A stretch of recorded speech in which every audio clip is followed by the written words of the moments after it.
Skaists vakars un redzam, ka dīzels gandrīz visur ir nokrities zem 2 eiro. Šeit ir vispār eiro 8,99 un tas ir cool.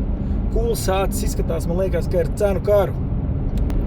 Šodien ir 20. aprīlis, gribēju iefilmēt vienkārši tādu ļoti smuka vakara gaismiņa, saulīte ir norietējusi. Vienkārši skaisti.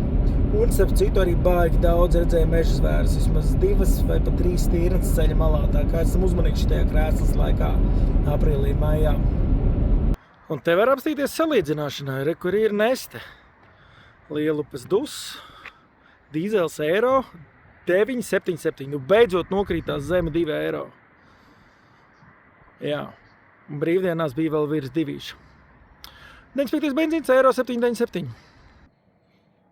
Diemžēl man ir cietis ekrāns un pieskaitam pie Nestes cenas 1,7 centi un te mēs dabūnam cirkuļu cenu. Ko smuka var redzēt, kā ir ieplīsis. Un voilà, iezūmos ir.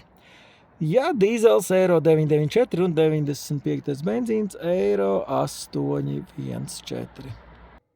Tā kā tagad beidzot ir zem 2 eiro visos tankos, un jā, izskatās, ka cools, jo es redzu otro reizi, ir krietni lētāks nekā Neste un labi, cirkuls vienmēr visdārgākais.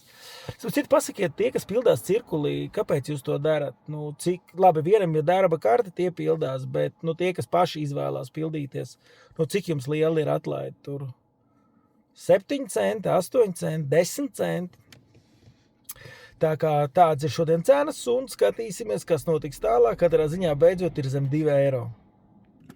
Un piesako lūdzu i-auto, jo mums šobrīd ir 5000 abonentu un plāns ir līdz 1. jūnijam 10 000. Tā kā, ja tu skaties YouTube'ā un neesi vēl mūsu abonents, piesako. Un paldies par to!